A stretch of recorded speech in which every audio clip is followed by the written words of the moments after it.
to Surviving This Together, another Survivor podcast. This week we're discussing the finale of Season 35, Heroes, Hustlers, and Heroes? I think I might have said that wrong. I'm your finalist, Levi. I'm Lori. I'm your winner, Brandon. I'd vote for you. I'd vote for me. Thanks. So none of our winners won. But we all made it to the final episode except Levi. Yeah, but his was Ashley. And she made it really far.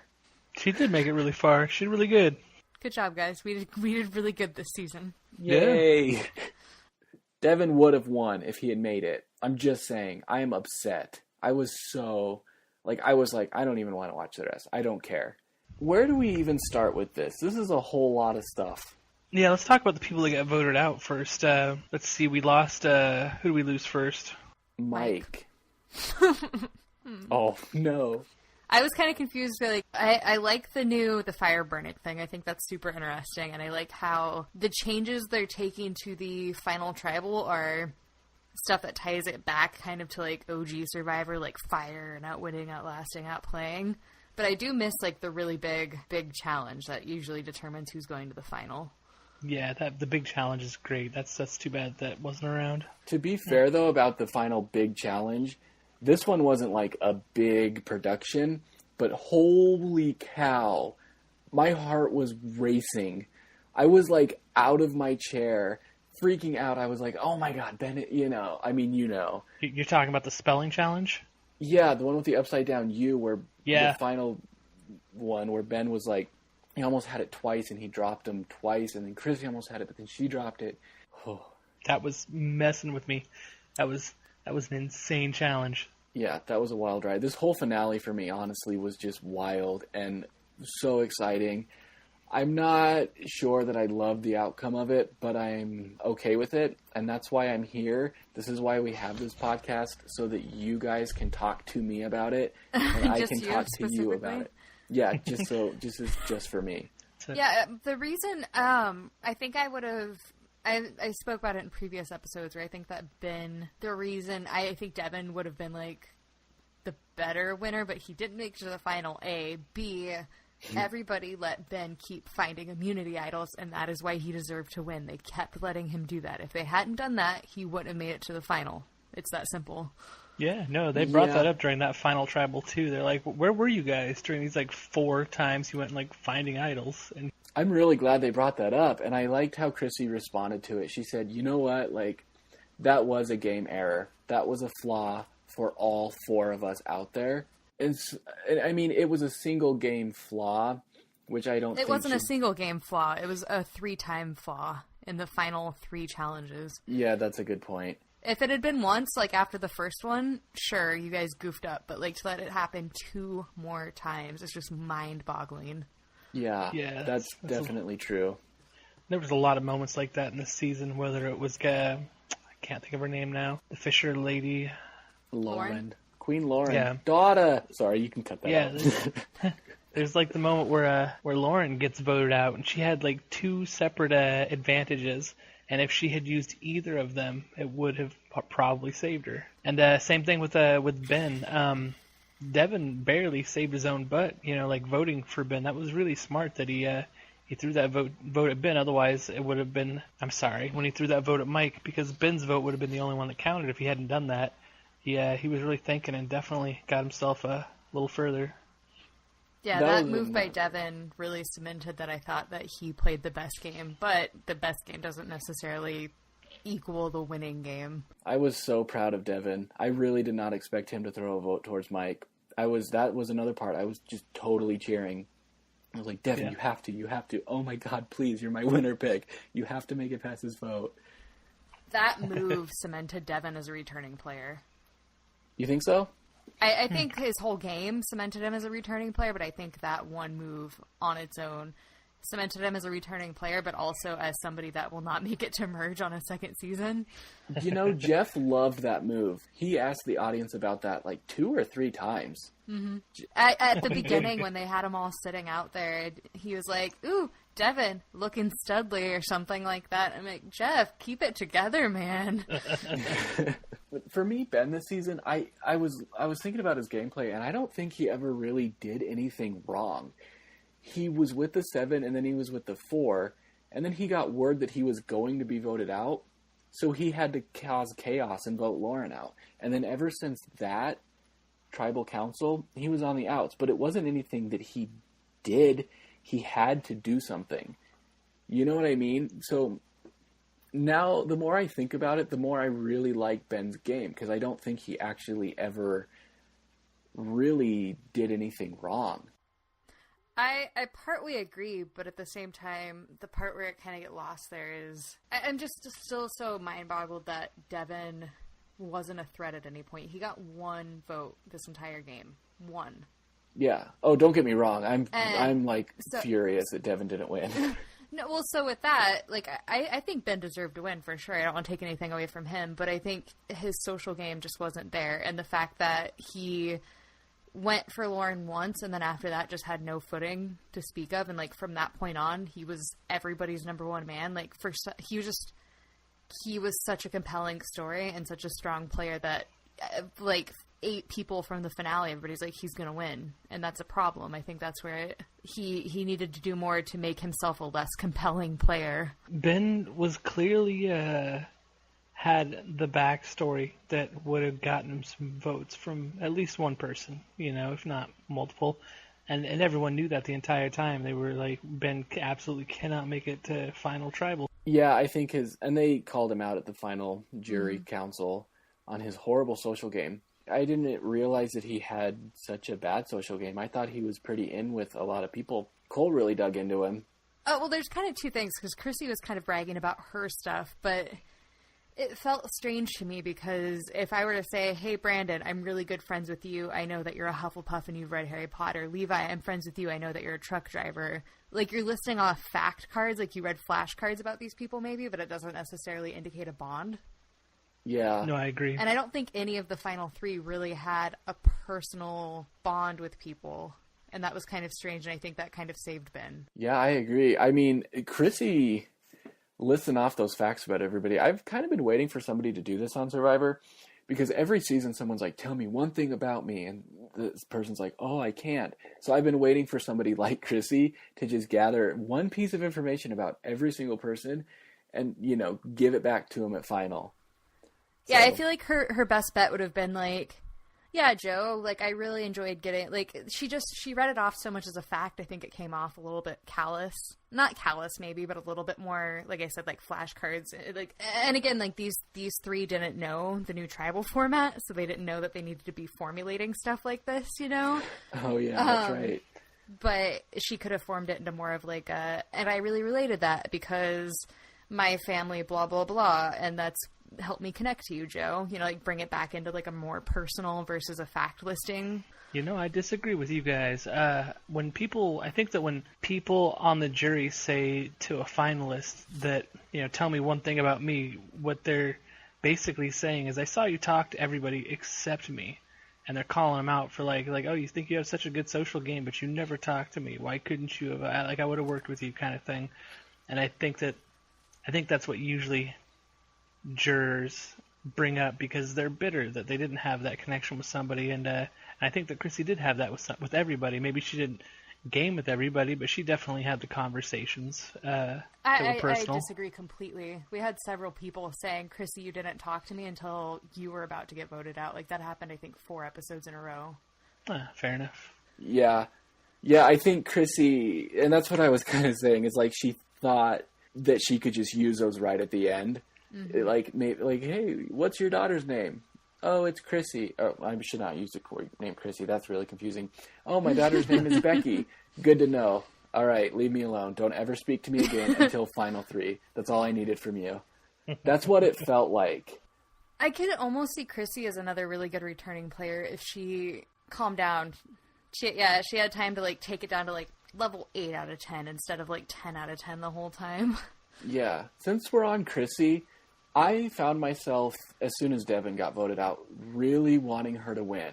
She made a really good point. I mean, she is tied for most female challenge wins, which I don't think should dictate whether or not you win or not. but she played her ass off.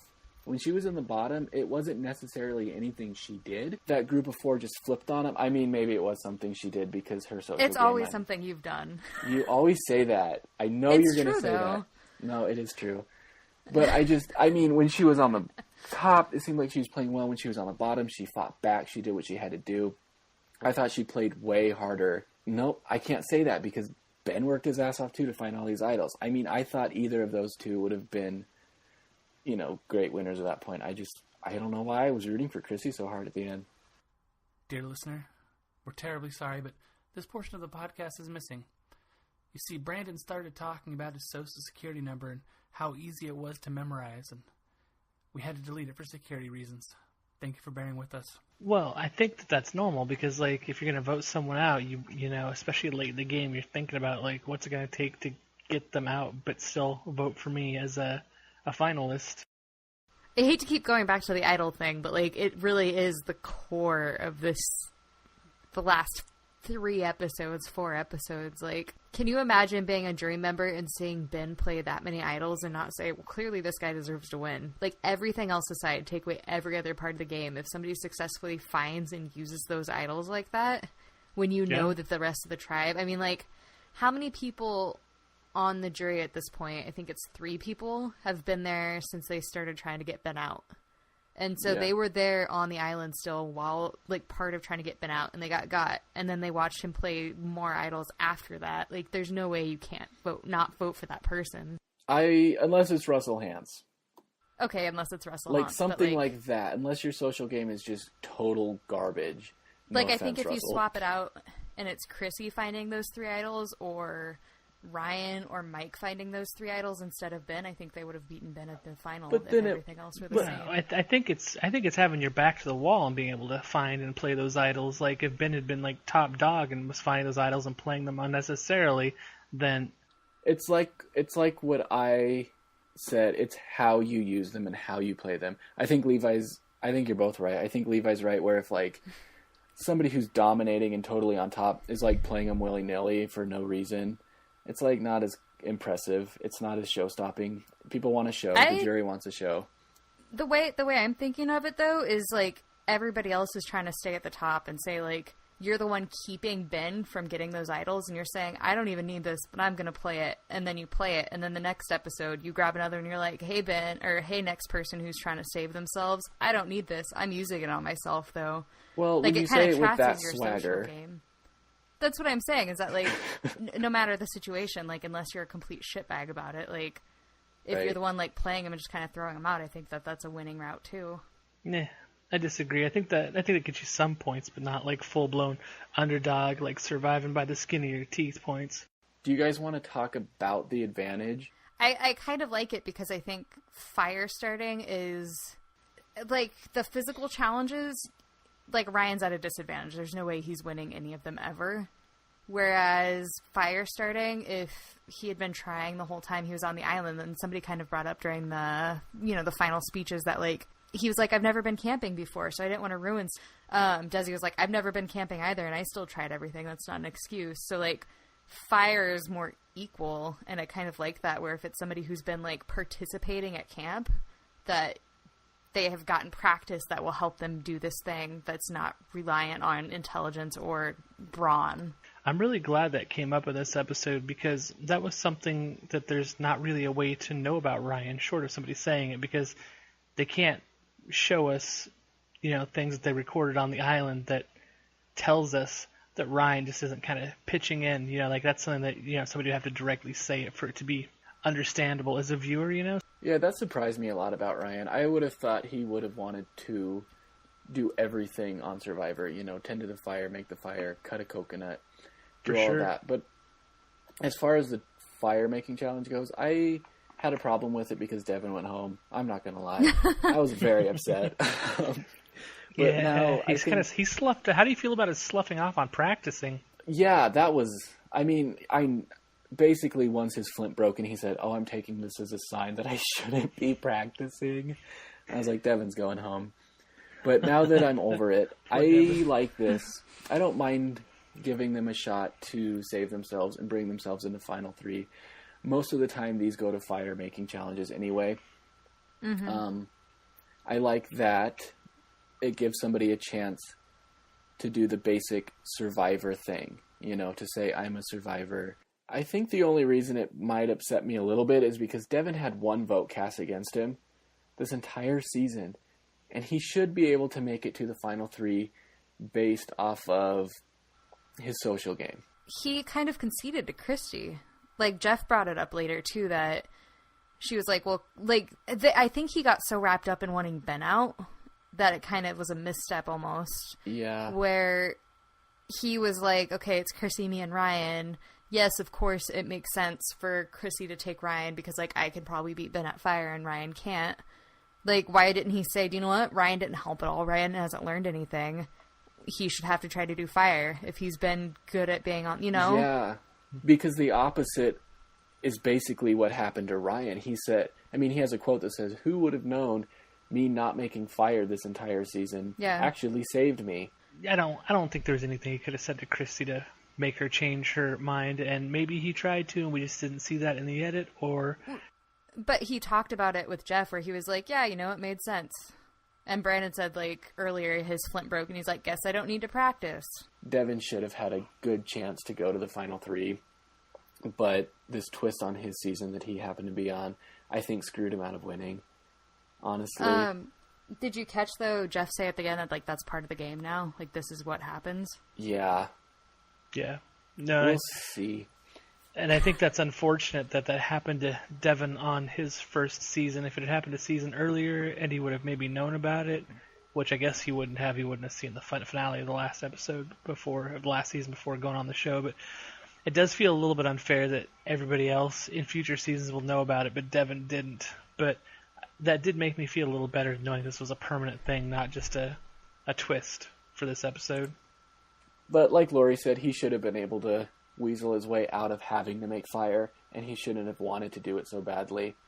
That is his bad on his social game, so that's a flaw, so it's fair.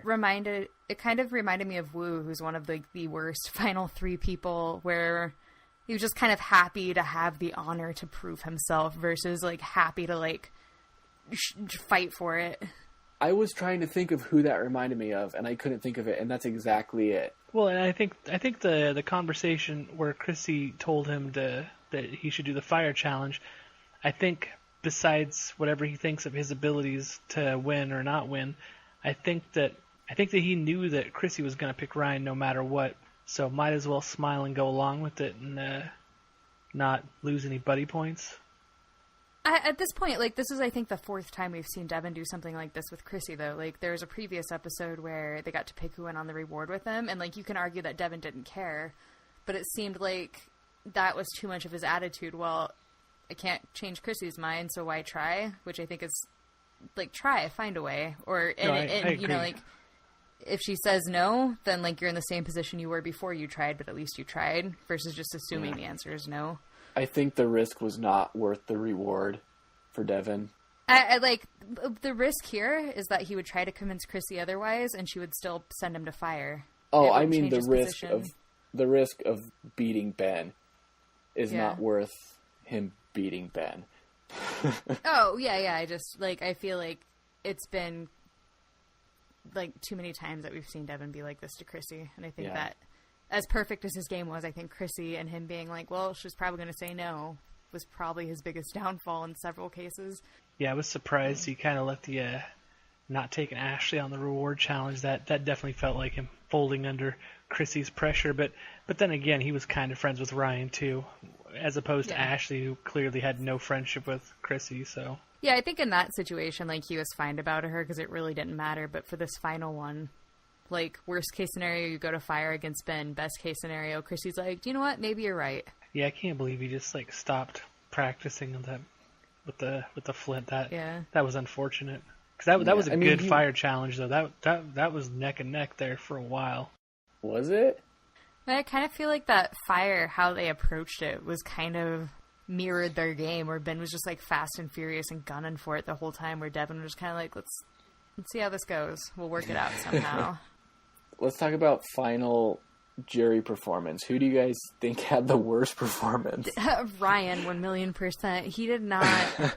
It seemed like he was.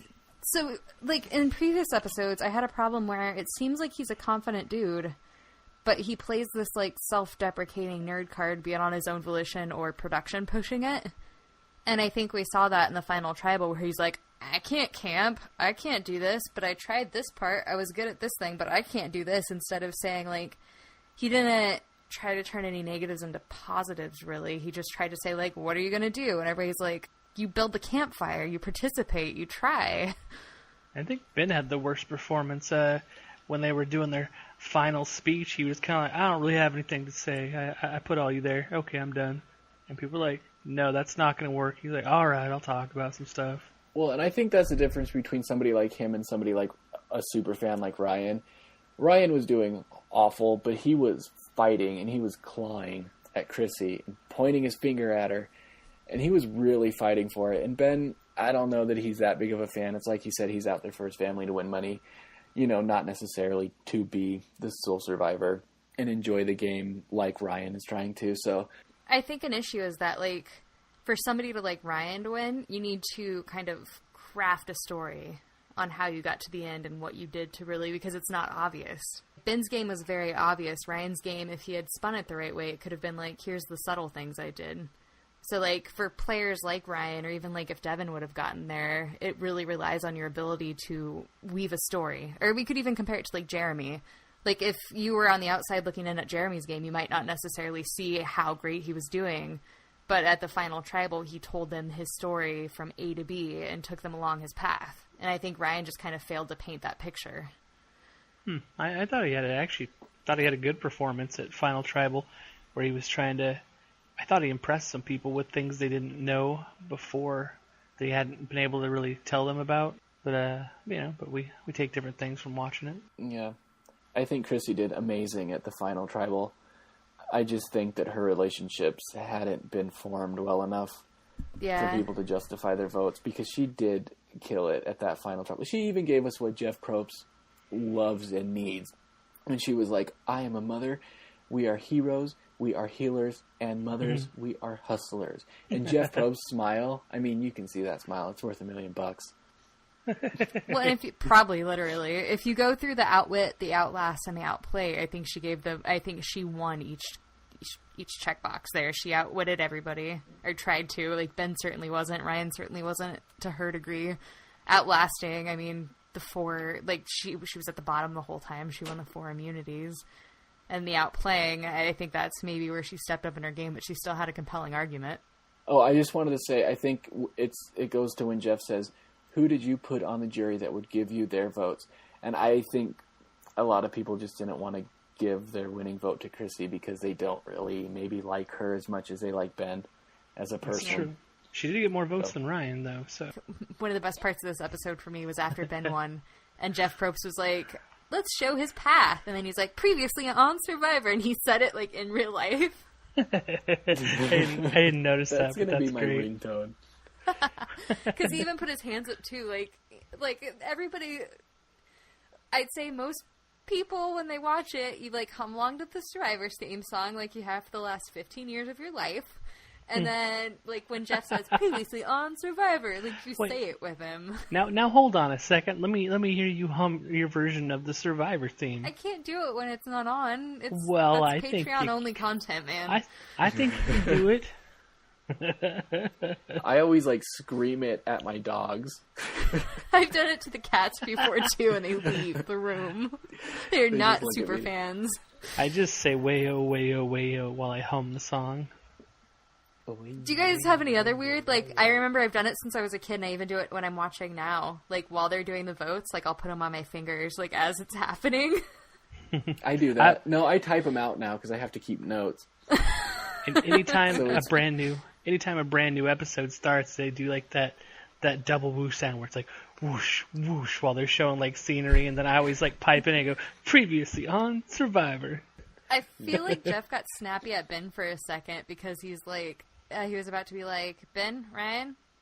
And then Ben interrupted him. He's like, got nothing or something like that. And Jeff's like, yep, you're right. And he's like, that's my line. That's what I get to say. You guys get the rest of the show. I get these little intros. Just Ben.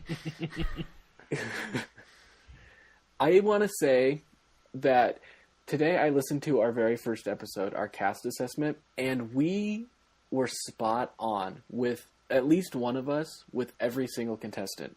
Do you remember any highlights? Yeah, it wasn't me, because I remember saying that Ben was going to be a hothead, and that was absolutely wrong. I said that Joe, the one that was totally not spot on, I was like, Joe Menace seems like a really calm guy that's going to get along with everybody. I don't think he'll make anybody upset. Fair enough. So that must be Lori then that nailed it. I think we nailed it on Dr. Mike, for sure. What was our pastels view on Mike? I remember Levi was like, I just want to give him a hug. And then Dr. Mike had said something about everybody wanting to give him a hug on the way out. And I think that, yeah, it's very, I mean, go listen to it, listeners, and you too, because I think you'll really think it's great. Okay, I'll do it. I'll do it for you, Brandon. When we had our pregame, we never updated the website, so those became our de facto win picks despite repicking halfway through. Which I was very okay with. I was too, because I get that, after you see players and stuff, you get to repick, but I think there's something cool about looking at pregame stuff, just interviews, and just seeing the core of the person, like who they are as a person before they've been ripped apart by Survivor, and to be able to look at that and know the game well enough to kind of figure out who will fit where. The fact that all three of our pre-game win picks is just based on that information made it to the final few episodes is pretty amazing. The final two episodes. I mean, yeah. What was it? Ashley, Mike, Devin. Yeah, we did great. We should be hired by CBS to do pre-game cast assessments. They were doing, who was it? Jeff from Big Brother. If he can do it, we certainly can. I think we could get the three of us working together, because the three of us have very different opinions, why it's good for us to talk about some of this stuff. I think that as a team, we could probably do the best casting for a season of Survivor. Oh, God, no. I don't think that's true at all. Production, if we cast a season, it would be all Fishbacks and Chrissy's and Ryan's and it would be the most boring season ever for 98% of the fans. The 2% of super fans would eat that shit up, but nah. Well, that's just it. I think that if we were casting, we would cast for good TV. I would pick people that I knew would most likely be beefing. If there was the model that was a slob and the cop that was a neat freak, wow, you two are definitely going to be on the same tribe. Oh. Yeah, I guess you're right then on our different assessments, because mine would be all Kim Spradlin, Jeremy, everyone would just be really quiet, but really schemy. I don't know. But very it would be boring, but I would love it. I would do a Survivor archetypes where I would just find somebody that looked exactly like Cochran, somebody who looked exactly like Tony. But they had 100% different personalities. That'd be super funny. Where it's it looks like Cochran, but it's actually a world-class tennis player. No, I want it to be an exact mirror of only one season. So I would take season Gabon, and I would find people who were exactly like the cast on that. Brandon, want to hit us up at that last Facebook corner? I don't have any. Oh, good ending to our awesome segment. I mean, everybody's very happy Chrissy lost. Not where I thought that was going. I think it's important to keep up with all of the fans on Facebook. And I think taking it away from this season is they hate underwear and they hate Chrissy. See, so I was just thinking about it a little bit ago when we were talking about Chrissy's social relationships. I was thinking about it, and edit be damned, I think they make the best of people that they can, and I feel like they just didn't have any real meat. But we got so many video, even when everybody was trying to vote him out, everybody was still we're still good, right? Even Chrissy was can we still be friends? Everybody still wanted to be buddies with Ben, and you didn't really see that with Chrissy. I can think of various parts in this season, even after Ben turned on people and stuff, that even Lauren was still kind of yeah, Ben's a good guy. But, like, after the fact, like, I'm sure Chrissy and everybody's fine now, but while the season was happening, you didn't really see it. Even when, like, Chrissy was, like, sobbing and stuff, Mike's kind of like, I'll sit next to you if you want. It wasn't like, hey, let's cuddle or something, you know? I need to take back what I said about Facebook. Okay, what's going on? They actually like Chrissy. What? All of a sudden. They love Ben, but they're like, Chrissy, you would have won if it wasn't for that stupid twist. People like her. People like Chrissy. I'm so happy.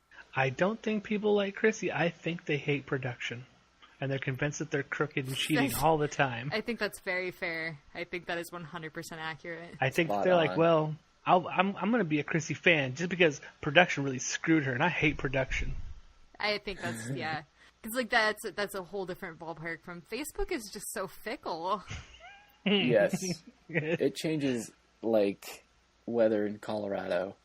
Or Texas or anywhere else. It's dumb when people say that. I know. Everybody everywhere always says, oh, you know what they say about my state? If you don't like the weather, wait 10 minutes. I feel like we've gotten distracted. I want to do a one Survivor thing. This person, Alicia, says, reminds me of when Russell Hantz got robbed. That was my favorite season ever. He was the master of idols and paved the way. We've already talked about this. I just wanted to do that one for Levi. I don't want to talk about Russell Hantz. I really don't either. My view on, like, I don't dislike villains, but I like schemy villains. I don't like bullies. And I feel like he teeters on the edge of Big Brother contestant over Survivor contestant. Do you think Chrissy is a good villain? I don't think so. I don't know. I think she was just too type A.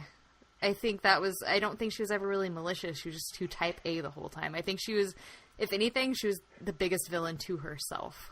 Yeah, I'm trying to think of like what archetype. I'd probably would have put her with the Hustlers, I guess. I think the biggest villain this season may have been Lauren. I think Joe. I think Joe was the villain. I think Chrissy for sure. She doesn't really care about anybody else's feelings. Yeah, I don't think being a villain in this game is necessarily bad either. That's kind of the point I'm trying to make with, like, Russell versus other villains, is that Russell teeters on the edge of bully, but I think villain is, like, a worthy adversary in most cases. So, like, when I say Lauren's a villain, I mean that is kind of a compliment. And that's how I feel about it with Chrissy. Yeah. Fair. No, I agree. I agree with both those assessments. Oh, no, I won't read that one. I just don't want to, like, get into this. Yeah. It says, based on all the comments, it looks like the producers made sure the right player won. Yeah. If only... You said you didn't want to get into it, but, like, do these people not realize how illegal it is to tamper with games like that? They have, like, people whose literal job is to make sure that doesn't happen. It's just so, like... That's kind of what I want to say. I'm like, oh, well, shit, if you have evidence they're faking it, that's really fucking illegal since, 1970 when they cracked the fuck down on this. So here's an email address, here's a website, here's a phone number that you can call to turn in, your evidence that it's fake, and get them busted. Or you're just making stuff up, and you can admit that too. Of all reality, if reality or game shows do accuse of being fake, like, these people are, like, shells of their former selves. Like, even Ben at the finale, like, he looks a little pudgy. Versus, like, the crazy skin and bones man we saw for the last, like, month of our lives. It's definitely people believing what they want rather than what there's evidence for. People are like, I didn't like that player. I don't think they deserve to win. Therefore, production faked it all. Like, maybe accuse Wheel of Fortune of cheating, but, like, not the show where people are literally starving. Yeah. I feel like that was actually a good discussion on that. Levi is very passionate. Oh, 2 comments in a row about how Chrissy makes people want to barf. These people have just very sensitive stomachs. I feel like this should not be the show they're watching. Maybe they should be watching Wheel of Fortune. If they get this upset about Survivor, I want to see how hyped they get about home renovation shows. It's seriously all congratulations, Ben, or this is rigged. And then there are a lot of people who actually were hoping Chrissy would win. So Ryan was just the invisible Facebook ghost. Yeah, nothing on Ryan. Okay. My final Facebook, Francis says, worst finale ever. Yosemite says, best finale ever. Thanks everyone for listening to this episode of We're Surviving This Together. If you have any questions or comments, you can email us at survivingthistogether@gmail.com. Find us on Twitter at survivingtogether and on Facebook. If you liked what you heard here, please leave a review. Thank you. Thanks. Bye.